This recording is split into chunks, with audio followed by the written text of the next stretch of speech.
नमस्कार, मैं हूं हिमांशी। आप देख रहे हैं द पैम्फलेट।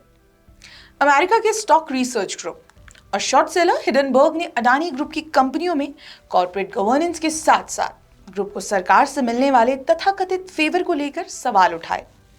जैसे कि होता है, जब भी स्टॉक मार्केट में लिस्टेड कंपनियों को लेकर इस तरह के सवाल उठाए जाते हैं, कंपनियों में निवेश करने वाले तुरंत रिएक्ट करते हैं। इस मामले में भी यही हुआ।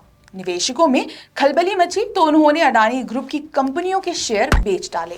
नतीजा ये हुआ कि इन कंपनियों के शेयर के भाव बहुत नीचे आ गए। ऐसा ही होता है, स्टॉक मार्केट में शॉर्ट सेलिंग के ऑपरेशन ऐसे ही होते हैं। लोगों को संभलने का मौका नहीं मिलता। यही स्टॉक मार्केट का चरित्र है। ऐसे समय में मार्केट और उसके पार्टिसिपेंट्स के व्यवहार में लॉजिक या बैलेंस की डिमांड समय और एनर्जी की बर्बादी होती है। जो कुछ हुआ उसे लेकर आरोप प्रत्यारोप चल रहे हैं। संसद के पिछले कई सत्रों पहले ऐसे तूफान उठाने की कोशिश हुई और उनका पॉलिटिकल माइलेज लेने की कोशिश हुई। इस बार भी बजट सेशन के ठीक पहले ये तूफान उठाया गया, लिहाजा इसका भी राजनीतिक लाभ लेने की कोशिश की गई। उसे लेने का प्रयास अब भी चल रहा है। दुनिया भर में इंडस्ट्रियल ग्रुप पर कॉर्पोरेट गवर्नेंस या गवर्नमेंट के फेवर के आरोप लगते रहे हैं। ऐसा ना तो पहली बार हुआ और ना ही आखिरी बार।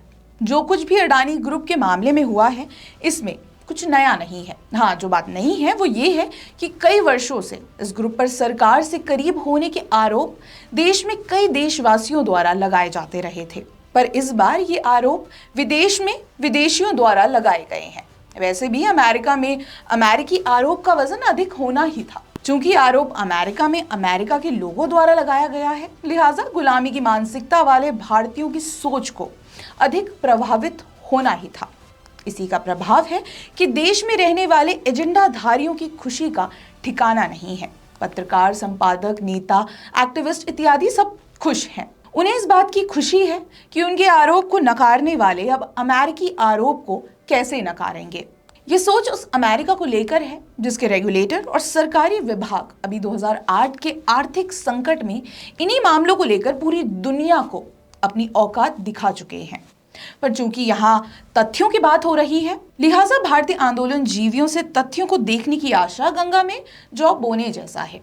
प्रसिद्ध आंदोलन जीवी मेधा पाटकर ने ट्वीट करके हिडनबर्ग से अपील की है कि वो केवल अडानी ग्रुप का ही नहीं बल्कि और इंडियन इंडस्ट्रियल ग्रुप की जांच करें और उसके घपले उजागर करें।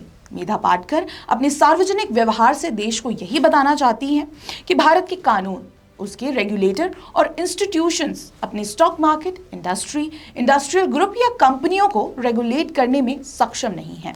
गुलामी की मानसिकता वाली उनकी सोच उन्हें यही समझाती है कि खुद को रिसर्च ग्रुप बताने वाला अमेरिका का एक शॉर्ट सेलर यदि अन्य भारतीय कंपनियों की इज्जत का सत्यानाश कर दे तो मजा ही आ जाए। दरअसल उद्योग, सरकार, रेगुलेशन, कॉर्पोरेट गवर्नेंस और समाज वगैरह को लेकर मेधा पाटकर की समझ आंदोलन से उपजी है। अर्थव्यवस्था, विकास और सामाजिक आवश्यकताओं वगैरह को लेकर इन्हीं मेधा पाटकर की समझ को पूरा देश सरदार सरोवर प्रोजेक्ट के विरोध में देख चुका है। उस प्रोजेक्ट और खासकर गुजरात के तत्कालीन मुख्यमंत्री और देश के वर्तमान प्रधानमंत्री नरेंद्र मोदी के विरोध को लेकर उनके पुराने बयान वाले वीडियोस सबने देखे हैं। उनके बयानों के आधार पर उनका समर्थन करने वाले अमेरिका में बैठे स्वामीनाथन अय्यर ने हाल ही में कॉलम लिखकर किन शब्दों में देश से माफी मांगी, हमने वो भी देखा है।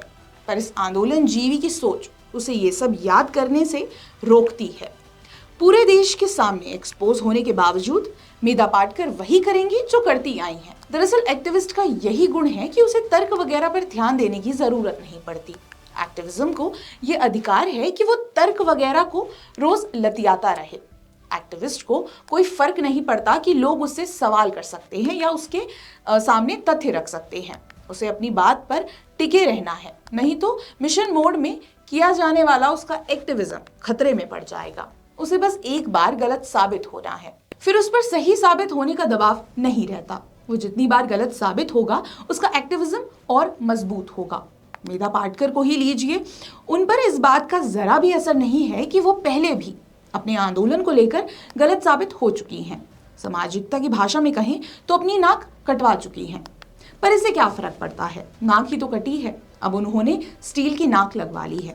ऐसा करने से भविष्य में वो चाहे जितनी बार गलत साबित हो, उनकी नाक सुरक्षित रहेगी क्योंकि अब वो स्टील की है।